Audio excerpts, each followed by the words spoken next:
What's going on, everybody? DjGoHam here. Welcome back to the channel. Hope you guys are having a great day. Today, we're going to talk about seasons, and I want to go back and look at some of the information that we've gotten on seasons and see if there's anything that we've missed and see if we can make some comparisons between Farming Simulator 17 and Farming Simulator 19. See if there's anything that we have missed in here. First up, in their blog post, we see growth. It says the growth system in Seasons 19 has received a revamp.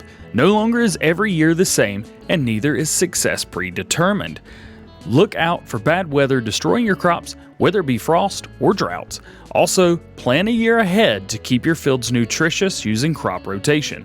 So a couple points that they have made in here: no longer is every year the same, and neither is success predetermined. What does that mean exactly for us as Farming Simulator 19 players? Well, that means to us, you no longer can just plant in the ground, wait, if it rains, if it hails, whatever. In 17, it wouldn't destroy your crop. You just couldn't harvest that day. That's really all it meant. In 19, it may destroy your crops altogether. That is cool. I don't know how in the world they're doing that. Realismists are just geniuses with Farming Simulator. That's all I can that's all I can say about it. But we've got to be careful, especially knowing that ahead of time. Look into the extended forecast, which we will have an extended forecast, and see, okay, is it going to be bad weather? Do we know that hail is coming, or do we know that it might be coming? They have mentioned before in previous posts that the weather system, it is less accurate the farther out you are. So maybe a week out, your accuracy may be 60 to 70%. A day out may be close to 90 or 100%. And if it's 2 or 3 weeks out, maybe we can go that far out. Maybe that's only 30, 40, 50% accurate. So we have to be careful about what we plant, when we plant it, how we're going to plant it, all that good stuff, or else we're going to completely lose it. Also, it says whether it be frost or drought. That is interesting right there. So they wouldn't have put drought if there wasn't an issue with watering your plants. Now, I know that in the new mod hub contest, one of the mods is a watering thing, and it actually adds fertilization state. What's interesting about this says whether it be frost or drought. How do we know a drought's going to be coming? Is it going to be the ground has to stay at a certain moisture level in order for it to grow and populate? That is something we don't know anything about that. Let me know what you guys think down in the comment section below. I'm very interested, this whole drought thing right here. I was reading through this, and that's why I'm making this video. There's a few things in here that I have completely missed and read over, and I think we need to take a closer look. So there you go, frost or droughts. Interesting. As far as weeds go for Farming Simulator 19 for seasons, they've been pretty transparent about how everything works, and they've been extremely helpful. We've got an entire blog post just about weeds, not just a paragraph or two. Like, we've got a full 4-paragraph blog about this. Basically, they germinate and they go into their first stage at 4 degrees Celsius. If you do nothing about it, at 12 degrees Celsius, they will mature, and you will have to spray them in order for them to go. Okay, very interesting, very good. You can also spray them before. So you can do like a preemptive spraying just like normal farmers do. At the beginning, you can spray your crops down with herbicide and you'll be good to go. No weeds will grow until that crop has been harvested. I really like that. That is big. That is really big. When weeds came out for 19, I was hoping that we would be able to do some preemptive measures against weeds, and unfortunately that has not been the case. However, it looks like now in seasons that's going to be the case. Other than that, weeds really don't do much. They do exactly what you think they do. They're going to die when your crops die, and when they freeze and that kind of thing. But again, remember, if you are using your first growth state of the weeds themselves, you can use one of the harrows. If you're in the second, you're gonna have to use spraying, and if you don't want them to happen at all, you're gonna also have to spray. So that's one thing to keep in mind for the weeds. The next point that they hit that I really want to talk about is crop rotation. So they say crop rotation is the practice of growing different crops in succession that are beneficial to each other. Now this is possible with Seasons 19, and with successful planning and execution, there will be an increased yield and reduced need to fertilize. A yield effect of 120% of vanilla is possible by using the most beneficial rotations and crops. So here in the States, we do quite a bit of corn and soybeans and then leaving land fallow or putting grass in it, leaving that for a year or something like that. I've been doing a little bit of reading on it, and it seems like something like that is the most common, at least where I'm from and where I live in that kind of area here in the mountains of North Carolina. It may be different for you. And what I'm really excited about is not only do we have to do this in order to keep really good crop rotation, so doing corn, soybeans, grass, or leaving it fallow, or maybe having to put a cereal crop in there, something like that. Doing that is going to increase things, so a reduced need to fertilize. One thing that they haven't talked about, and that I'm interested in, is the fertilization. Is all of it just fertilization? Is with the rain and everything, is that part of the fertilizer?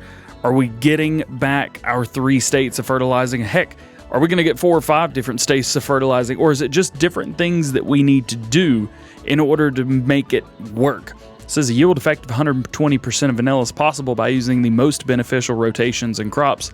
So I'm interested in seeing that and seeing what they say is going to be the best, especially for the base Seasons mod, without using a geo at all. Realismus does state that there will be a rotation planner. It's a new tool specifically made for players to plan their rotations ahead, and it can hold 4 rotations, 1 per column, and they're saved even in multiplayer. So they have given us the tools to make this very easy and not make it a difficult thing. Be like, hey, this is how you do it. Here's your planner. It's very easy. Just do what it says and you will be good. If you don't do what it says, then you're going to have problems.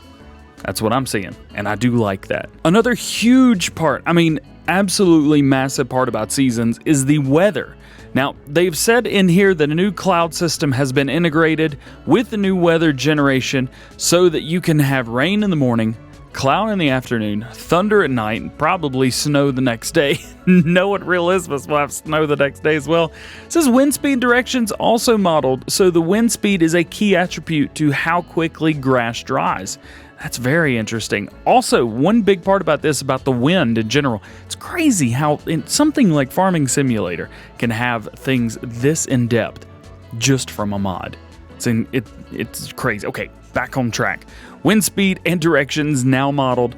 So again, the wind speed is a key attribute. The income from wind turbines are also dependent on the wind speed. With very strong winds, they will shut down completely. Just like in real life, visually, wind turbines will also follow the wind direction. So whichever direction the wind is blowing from, the wind turbines will face that way. And if the wind is blowing too much, they will shut down. Now the question is, will we have to repair them, or are they going to just be just fine? That's an interesting part, and I'm really curious about that myself. I'm sure you guys are as well. Although I will say, when playing Seasons, I didn't really cheat money that much. I found myself when I was playing Seasons playing the game more than trying to show off and be like, oh, look what I can do with my $10 million like I do now. In 17, it was totally different, and there was a goal, and I was like, I don't want to have all the money. I want to do the work. I want to do what I'm supposed to do in order to make all this happen. So again, I don't know if you guys are going to be using wind turbines or not, or windmills rather. So if you are, let me know down in the comment section below. But the whole wind thing and it being how quickly the grass dries, just in itself, is absolutely massive. How do you do that? That's so cool. The last point I want to hit today is the animal system that has been completely revamped for Farming Simulator 19 for the Seasons mod. It says the age, weight, and gender of each animal you own is simulated. Food intake of each animal depends on their age and their weight. And their weight gain also depends on their age, how much they already weigh, and on what they are fed. And to maximize weight gain, the best feed has to be provided. So what can we take from that? We will have male and female animals of all types, at least I'm assuming of all types, and also their weight is extremely important. I'm guessing on how much they weigh and how old they are is going to determine how much money you're going to be getting for them. Now, one question I have, and this may be a question you have too, is how are they going to age? Are we going to see animals that are take 2 or 3 years in game. Like, some people only play Seasons for 1 year on a map and then they go to something else. Seasons is not something to do that. Seasons is like, hey, this is the map I'm going to play. And then you play that map. I am considering quite a few different options myself. One of the options is Felsbrunn or Ravenport, but more so, very likely, we're going to be going over to Oakfield, because I've been told that Oakfield will have Seasons support soon after its release. And so I'm like, well, why would I not just use a map that has Season support, that is a mod map? And what better map to use than Oxygen David's Oakfield Farm? To this, I say, are they going to take 1 year to age, something like that? It says cattle can produce either manure or slurry, but not both. So in the base game, they can do both, but not in Seasons. What they produce depends on whether they have straw or not. This aligns better with how real farms are run, which is true. Not using straw will cause a slight decrease in productivity, but slurry is much easier to handle and worth more to a farmer than manure. Now, this is also quite true with slurry, so you don't have to give them straw anymore if you don't want manure. And it's the same thing now. If you don't want manure, just don't give them straw. It's pretty simple. I give the animal straw because I want everything when I'm playing Farming Simulator, at least right now. But it looks like in Seasons, we will be able to make that decision and it not affect their overall health. But it looks like in Seasons, we will be able to make that decision for ourselves, whether we want to give that to them or not. But the great thing is the slurry being better for us, be able to use that as a fertilization state. But here's the thing I'm curious about with this statement. But slurry is much easier to handle and worth more to a farmer than manure. Is that true? Or is that true with Seasons? Because right now, slurry and manure both sell for similar price. Actually, manure sells for a whole lot more on most of the maps that I've played on, because I use a BGA on quite a few of those maps to make our money. So I look at this and say, okay, slurry is going to be huge with Seasons, and that's something that we're going to have to pay attention to. They go on to say care for the health of the animals has become of utter importance. Keeping them overnight in a trailer will kill the animals because they won't have any food, water, or movement. So this shows if they don't have any of those things, they're going to die. Also, making sure they have plenty of room in their pens probably goes without being said. Most of them have like an animal mesh that it just kind of goes in anyway, which is good. It says hens lay eggs. To get chicks, get a rooster. Ideal 1 rooster per 8 hens. The chance of breeding decreases with less roosters. If brooding, no eggs. Interesting. Okay. Here is the thing I'm saying from that. We need to get eggs. Now, I normally just buy, 400? Usually 400 or 500 is the limit. I just buy that many chickens. And I wonder if that is going to be influenced. If I want to go ahead and just buy all the chickens I can possibly have, which I normally do, am I going to have any issues if I don't have any roosters?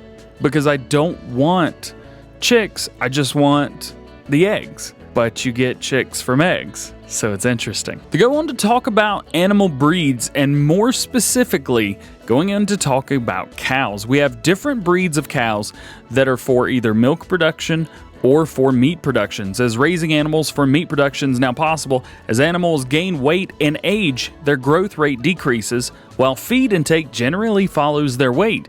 The key to maximizing profits is to find the balance point between optimal weight and age of the animals. Price per kilogram is higher for younger animals, and weight gain will slow down as an animal ages.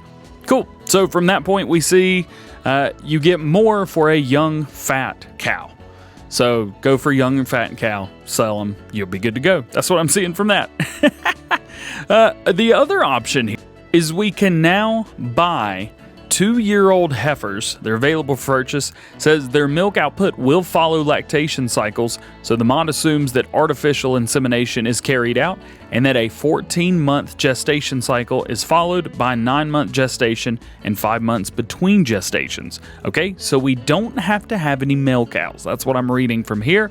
If you're reading into it any more than I am, please let me know what you guys think in the description or the comment section down below. That's what I'm seeing there. So if you want to sell them for meat, we can do that. If you want to have them and get milk, you can, but the ones that do meat won't do milk.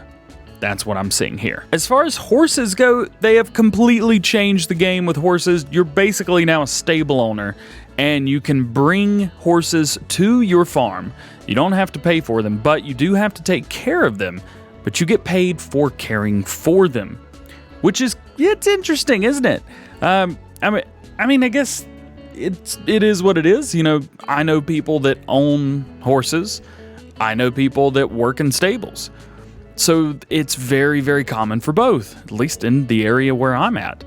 And it's kind of cool that now we've got, if you want to play without seasons, you can own the horses. If you want to play with seasons, you don't have to buy the horses. But you still have to feed them and water them and take care of them and ride them and literally do everything else, but you get paid for that. So you're not, I see what they're doing here. A lot of people, just as myself, to get quick cash, would take care of a bunch of horses and then sell them. Here, it looks like they're keeping you from doing that, but you will get a consistent pay for it. So that's kind of cool. And lastly, grazing. So with grazing, it's exactly what you think it is. If your animals are in a pen and those animals need grass, if there's grass on the ground, your animals will eat the grass. Now, I don't know if the growth state of the grass is going to go down and show like, hey, they're eating the grass and the grass is gone. I do know in Oakfield Farm, they've made 2 more pens for sheep. I don't know if the cows can go in there, not likely, but I know there's 2 more pens for sheep so that during those times you can move the sheep from pen to pen in order to basically let the grass regrow in that pen. Now, those of you that have not played Seasons, grass takes a long time to grow in Seasons. Usually you will not see anything but every third of a season. Usually in growth, everything was a third of a season in 17 anyway. I can't imagine that part has changed much. They haven't mentioned that it will anyway.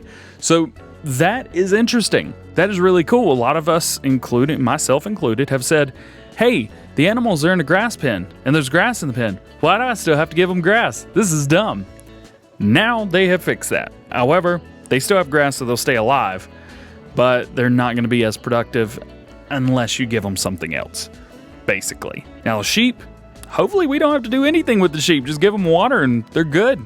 At least that's what I'm hoping. Well, guys, that is going to be it for today. Those are some of the smaller things in Farming Simulator 19 for the Seasons mod that I wanted to touch base on and talk about a little bit more, share my opinions and some of my feelings about it, and maybe get you guys to start a conversation down in the comment section below. Let's get it going. Let's talk about Seasons. Yes, this will only be available for PC to start with. However, I've spoken to a couple people and they have said that Seasons is looking good. It's virtually bug-free. And so hopefully that is the case and we will see it on consoles sooner rather than later. But with all that being said, I hope you've enjoyed. If you did, please drop a like. If you know, please subscribe. If you have any questions, drop those down in the comment section below. And if you guys like this style of video where I just talk and ramble and we converse about things, if you like that, let me know. But with all that being said, hope you have a great day. We will see you later. Peace.